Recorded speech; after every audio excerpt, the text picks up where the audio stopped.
Greetings, friends, and happy Monday. And in the Carolinas, first day of school, believe it or not. All of my grandkids have gone off to school this morning. So a little earlier than the old Labor Day times when we all used to go. But happy Monday, friends. Great to be back for another Monday Muse. Took a little bit of time off with family. So good to be back in the swing of things and getting back to this again.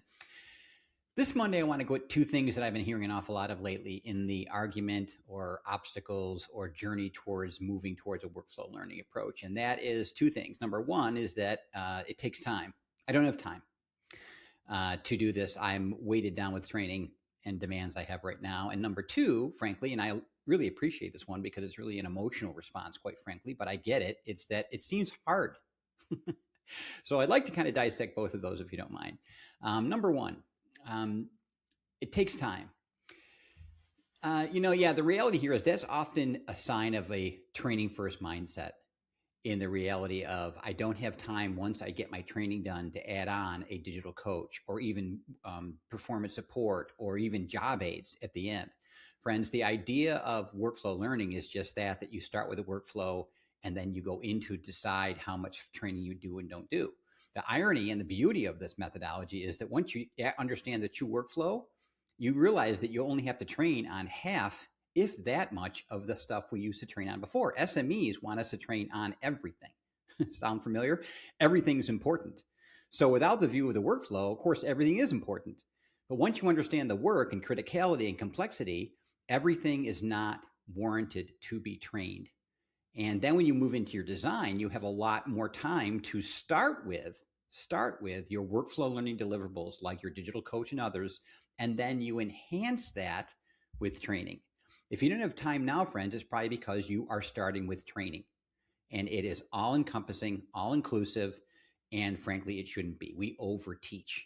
Without the view of the workflow, it's hard to delineate what needs to be taught or can or should be taught and what frankly should not be, because it's better learned in the workflow when supported by a digital coach. So plenty of time to do it as long as it is a training second mindset, performance first mindset. The second one's interesting to run at, and that's it's hard. Now, friends, I get this. I've been at this for 2 decades, and when I first journeyed into this, it seemed kind of contrary to what I had been taught. And so it seemed hard. Well, two great things. Number one is it's actually not. The methodology Dr. Con Gottfredson has designed in Enable is really more of what you know than you think. Like, for instance, ADDIE. ADDIE's in there. But I think we can all agree that ADDIE, frankly, is a bit of a dated methodology. Been around for quite a long time, and we live in a very different world than the days in which ADDIE was developed. And so Dr. Gottfredson, in shifting it from a training deliverable to be designed to a performance deliverable to be designed, he enhanced ADDIE with what we now call Enable, E-N-A-B-L-E, E-N-A-B-L-E, and that is where we run at performance first. So the journey to get there is not as hard. It's really more a mindset shift than it really is a lift or deliverable or design shift. The other thing that I think is the most exciting thing for me right now, after having to try to help people to do this for really decades now, is AI. AI is a remarkable gift to design. It is making design happen in days, not months. Days, not months.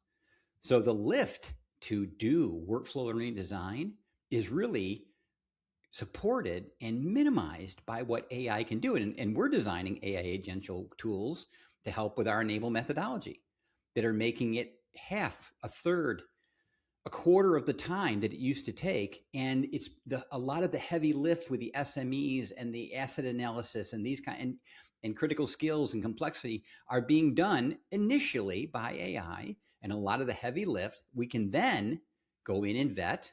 We are still in the art of design. We still meet with SMEs to help them vet that information to be sure that it's correct. But all the back and forth, all the SME meetings, all the rapid workflow analysis times we used to take in the pre-AI world is relinquished in so many powerful ways. So it's not nearly as hard to do it if it's really what you want to do. So again, don't have time. Think performance first. You'll have a lot more time if you design for the workflow first and the deliverables that follow. And secondly, hard, it's not as hard as it was at one time. It will be a change, friends. There will be a lift, but it is well worth it. This is what we are called to do. We're not in the training business. We're in the performance enablement business. We don't want to be seen as training design. We want to be seen as performance consultants.